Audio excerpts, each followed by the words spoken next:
Hello, everyone. It's me again. I would like to thank you for still being with us after my 10 minutes of talking without a stop.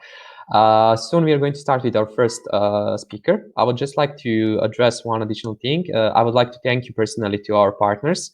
InfoBip is, as you may see in the last video, they are our still partners. Basically, we are very thankful for them because they supported Data Science Conference Croatia and make it possible for everyone to use this cool platform and to use to make it as it is. As well, I would like to say thank you to our second and third partner. That's Accenture groupation, Accenture Croatia, to be very concrete. On the one hand, and ThinkSolver as on the second hand, they are also partners for the conference. And being said that, I would like to introduce our first speaker for today. It's going to be Predrag Topic, who is Business Development Manager at ThinkSolver. And he's going to talk today about why personalization is so important. What I can say about the topic is that the vast majority of companies today recognize basically the need to personalize the offer to consumers. However, there are a number of challenges in the exact application personalizations. Companies are still looking for the best solution. Why is personalization important, and what are the tools with which it can be improved the user experience? At the same time, help companies to achieve better results. You will be able to find at Predrag presentation. So I would like to call Predrag to join us and start with his presentation. Hello, Predrag. Hi, Alex. Hope you Mike is yours. Yeah. Great. Hello from my side to all the participants of the conference. I must say I'm thankful for the invitation to Alex and the team. And one more thing, good luck with the brand. I'm looking forward to what you will place in the market. So hopefully something soon, hopefully something interesting. I'm very much interested in the socks, so keep a pair for me. Yeah, thanks. So I will not take much of your time. I'll dive right into the presentation. Is my screen shared, first of all? Just great. So as Alex said, I'm coming from ThinkSolver company, which is from. Oh, sorry. The last and the first slide are the same. So hopefully you can see this. Yes, great. So sorry for that interruption at the beginning. I'm coming from ThinkSolver company. I'm responsible in the very company for business development and sales. And today I'm thankful for the opportunity to talk about why is personalization so important to us and how can we improve it. First, a few words about ThinkSolver. We are a fairly young company founded in Belgrade in 2015 in Serbia.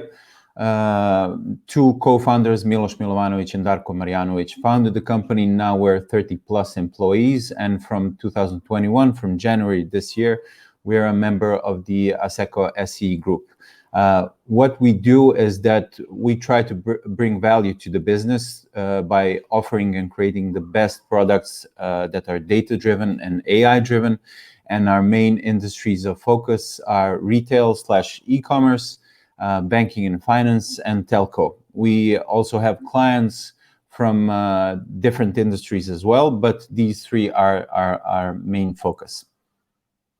So the short agenda for today, I will try to cover the topic of personalization and its importance in these 6 parts, and hopefully to fit it in 20-something minutes. And so we have time for Q&A after that.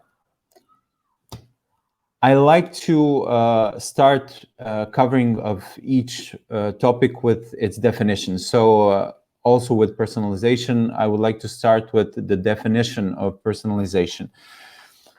What is personalization? In different times and in different periods, it was different. So some time ago, we were very delighted and we said, wow, when companies addressed us with dear Mr. Topic or dear Mr. whatever. So that was the highest level of personalization some 20, 30 years ago through various touch points. But now it's a totally different market, totally different setting, totally different environment. And a couple of definitions that I would like to offer here are, you can see on the screen. I will not go through them in much details, but I will try to pick some keywords that are important to me when referring to the definition of personalization. So the first one is that it's tailored. So we're making something tailored for the consumers. We're additionally enhancing their experience by doing something, by engaging them based on what we learn. So the learnings are very much the important thing that a company, from a company point of view, is done in terms of personalization.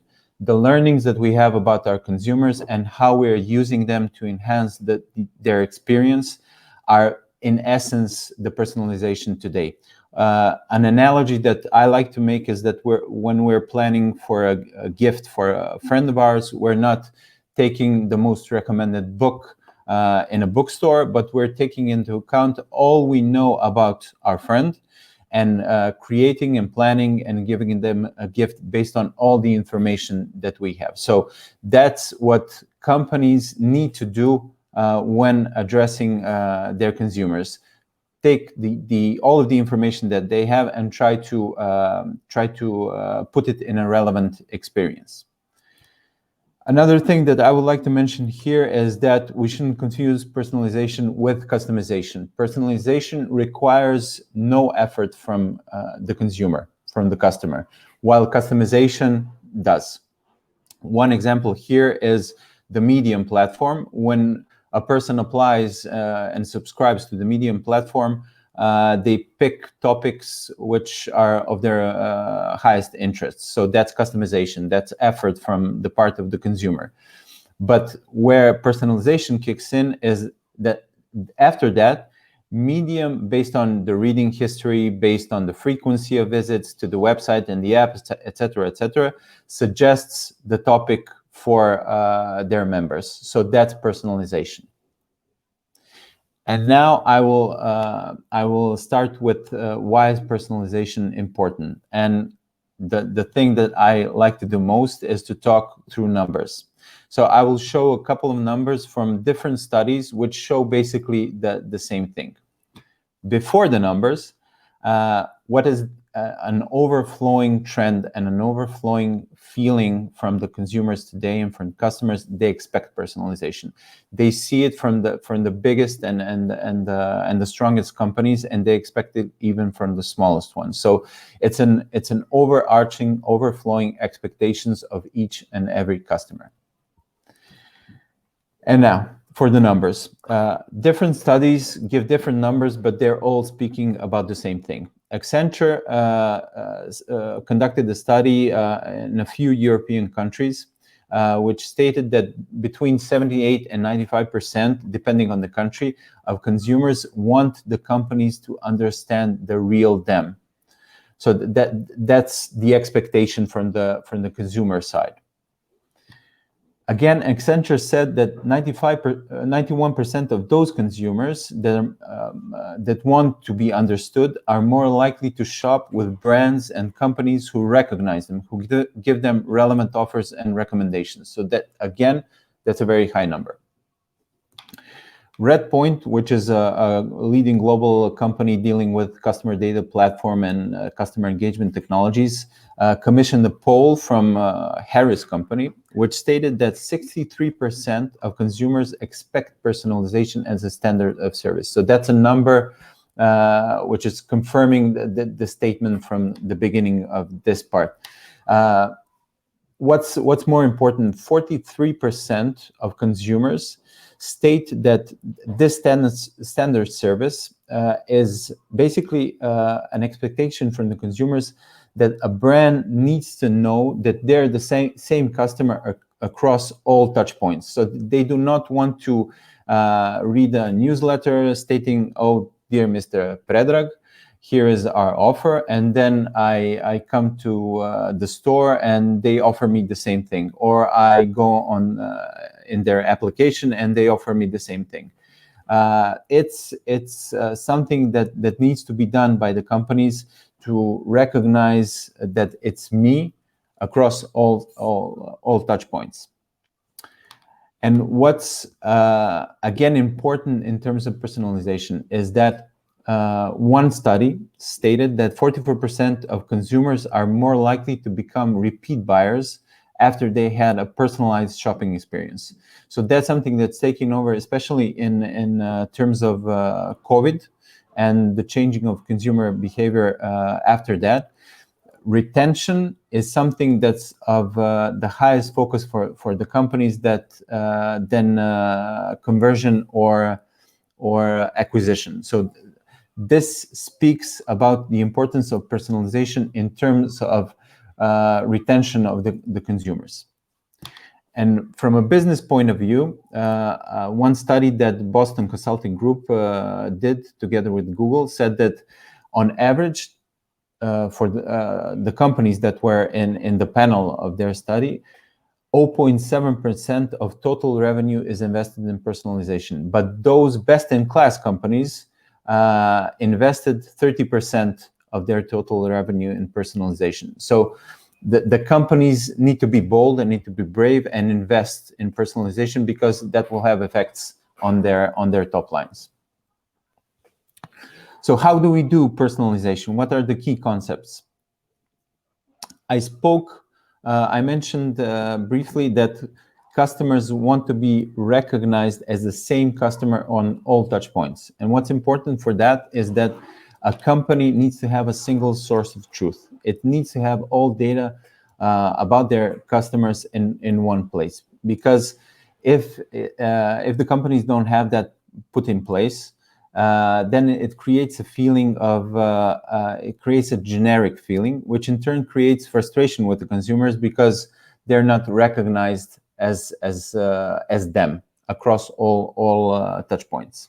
So that's something that's frequently overlooked by companies, because everybody wants to have hyper personalization, hyper engagement, but that's kind of like a step 2 or 3. Step 1 and foundational step is to have all data in one place, so we can know the consumer from point A to point B to point C to the end point, and in circle. What we need to do after that is to very much know and be aware and know every detail about the customer journey. So we know where the customer is, so we know where the customer's pain points are, so we can know how to engage personally with them and improve their experience. So these 2 blocks are basically the blocks that are referred and related to understanding the customer.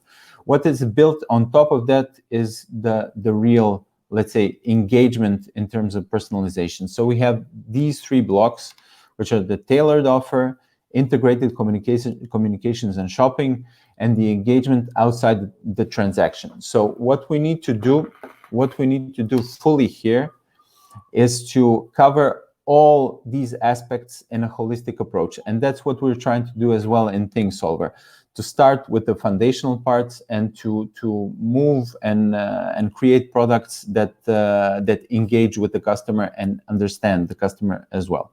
So what we mean by tailored offer is that the marketing, messaging and content are personalized to people like me. That's the use case that we're trying to solve. The integrated communications and shopping refers to easy switching between channels when shopping, when receiving an order, when making returns, etc., etc. And the engagement outside of the transaction refers also to the loyalty programs, for example, and the apps that the companies have, and enhancing the experience, keeping the customer engaged even if he or she doesn't shop. So these are the key concepts that need to be in place if a company wants to have a personalized relationship with their consumers. So what are the key benefits of having a personalized approach? The first one is a better customer experience. A customer that is having a feeling that it's personally treated and treated in a personalized way by the company is not frustrated, or is more likely to stick with a certain company and to engage with the company in the long term. The second benefit is are the higher conversion rates. I will talk more about some numbers in the use cases part, but for example, a report from Monetate company states there that the more personalization a customer sees, the higher the conversion rates are. On average, they state that the conversion rates for a more personalized approach reach 20%. Another key benefit of personalization is the reduced cart abandonment. Some studies suggest that up to 80% of the users abandon their carts. So that's a huge pool of opportunities, especially related to the customer journey that I mentioned before, which can be used for a personalized approach and for increasing the results of the company based on that, and for enhancing the customer experience. All these three first points result also in an increased average order value, which can be done through various channels. So it's pretty much straightforward. And the loyalty part is a very clear benefit of the personalization. For example, one report from Adobe states that the US e-commerce stores make 40% of sales from 8% of their users. In our projects in the region with our clients, we have a standard segmentation that we are doing, which has a segment of loyal customers. That segment, on average, is from 15 to 20% of total customers. And we saw that by engaging with them, we increase the results of the companies, whether it's higher sales or higher conversion rates. So that's one aspect that needs to be taken care of when we're talking about personalization. So these are the sweet things. These are the benefits and the things that we reap from personalization if we have a good approach. But the key challenges will always be there. And some of the key challenges that we saw from our practice and from the studies that we see very frequently is that the companies more or less lack expertise in terms of personalization. They want to do personalization, but they don't have internal resources to do that. So one solution here is to build partnerships with companies that are experts in personalization, that have the tools and the know-how to implement these kind of activities within the company. Additional thing is that the companies have limited functionality with the tools that they already have, or with the available tools that are on the market. There is a clear lack of time within companies to deal with this topic and subject in a really true and efficient manner. And this is something that's very well known, but it doesn't state that companies do not want to deal with personalization. They want to do that, and many companies state and think they have a personalization strategy in place. But the execution of that strategy is what's where the gap is.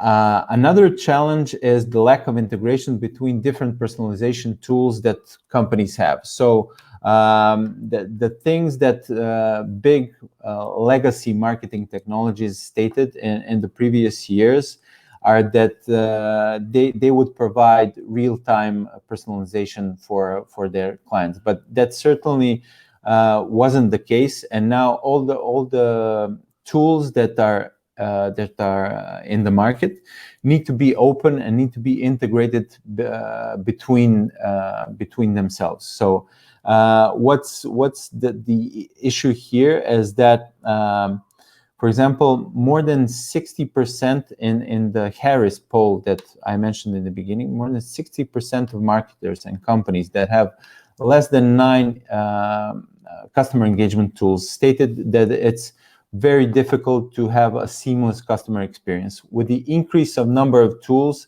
that difficulty increases even more. So the tools that the marketers and the companies have need to be integrated, and one way to solve that is to have open source tools and tools that can be integrated with different ones. The number 5 challenge is the creepy advertising, and it's becoming more and more important in the last couple of years. And it clearly relates to the privacy, which is one of the topics that Alex and the team is dealing with in their conferences, and the ethical aspect of dealing with data. So more and more consumers are let's say, concerned about the level and the amount of data that companies have about them and how they're using them. So one of the main concerns of the consumers, which can be found in certain studies, is that they receive an ad based on something they said near a microphone device. They didn't search for it, and they receive an ad for it. So that's something that refers to creepy advertising. How companies can solve that is that they have a transparent and an open relationship with their consumers about the levels of data that they have and how they use that data in terms of personalization and offers and engagement with their customers. So those are the key challenges that can be solved, but need some time and need a very sound approach from the companies to do that. And the last part, and I think I'm on time, are the use cases that I picked for today. There are 4 use cases that were interesting to me to present today. I try to make a balance between the use cases that are not thing solvers. So there's 1 use case that is not ours, and 3 use cases that are from our portfolio. So one internationally known use case is Sephora, which really has a very, very good personalization program and a true cross-channel engagement with their customers. So from their activities throughout their touchpoints, it was shown that customers, for example, who visited their website within 24 hours of coming to the store were 3 times more likely to make a purchase. So that's one really clear benefit of personalization across channels, especially digital ones. Plus, the order values of those customers that were, let's say, personally engaged through multiple touch points and channels, where the order values were 13% higher than for the other customers that were not in the personalization pipeline, let's say. So that's one example from a company that's not dealing with thing solver. But these 3 companies that I mentioned here, the other 3 ones, Planeta Sport, a sports retailer from Serbia, and Serbian national retail chains, DIS and Gomex.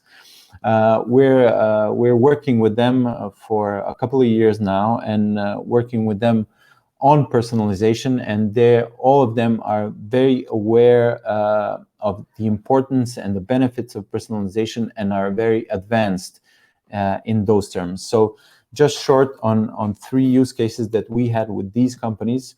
With Planeta, one of the many projects that we have, because Planeta is kind of like a strategic client of ours, we had a project that was supposed to select the consumers that didn't want a classic discount/sales information and engagement from the company, but we needed to select some consumers that were more engaged by just giving them information about new collections, about new products, especially offered to them, so without any discounts. So out of the group that we selected personally, based on those preferences and using our recommender engines, we targeted 85% of the entire group that responded positively in terms of purchasing, only with that personalized information, which was proactive information, basically, for them. So that's one really clear, really beneficial use case that we had with Planeta Sport. With this, we had a couple of campaigns in the previous couple of months that were really highly personalized in terms of we sent a personalized Viber image to a couple of hundred or a couple of thousand consumers, depending on the campaigns, that were tailored especially for a single consumer. So we had a couple of thousand combinations of pictures with 2 to 3 products which were in the picture, and they were selected personally for each of the consumers that were in the campaigns. So that's something that produced a very high conversion rate. I will talk about that when I finish with the Gomex case. The Gomex case is slightly different. We were tasked with selecting a personalized discount for each consumer in a couple of campaigns that we had. So for these campaigns, the conversion rates were a bit higher than the ones I mentioned in the beginning. So we had 25 to 30% conversion rates based on this personalized approach. So that's something that it was a clear result related to the key benefits and dealing with the key concepts that I mentioned during my presentation. So just using that in a real life use case, which produced results which were very, very well greeted by the consumers and by the companies as well. Alexander is sending me a couple of messages. So let's see. Yes. Last minute is here, and I think I finished on time, right? Yeah, I would just like to, with the fourth question, Q4, because you have mentioned one very interesting topic, and that's regarding legacy. And I would just like to ask you, because legacy issues can be very painful across the industry and technology, and if you can just shortly tell us if there is one thing to solve, regarding legacies, what would be the first one you will propose to the company? Okay, different company, different issues, but what will be the first thing with dealing with legacy? The very first thing is to have an open mind to change the legacy solutions. So that's the first thing that comes to my mind. So just to be open to discuss on the change of the legacy solution, or somehow making the structure of the legacy solutions as such to be open to new open source solutions. So that's the first thing that comes to my mind. Okay, thank you, Predrag. We had some interesting questions, but we will do follow up, and maybe we'll post them on our Facebook and LinkedIn page, because there were like 3 or 4 very interesting questions. I would like to thank you for your time and for this presentation. It was excellent introduction to what is coming next, and the next topic will be AI literacy, how to use AI to improve future of society. We are going to do fireside chat with Mario now. Mario is CEO of Quantargo. Once again, Predrag, thank you for joining us, and we are continuing very, very shortly after a short break for the commercials.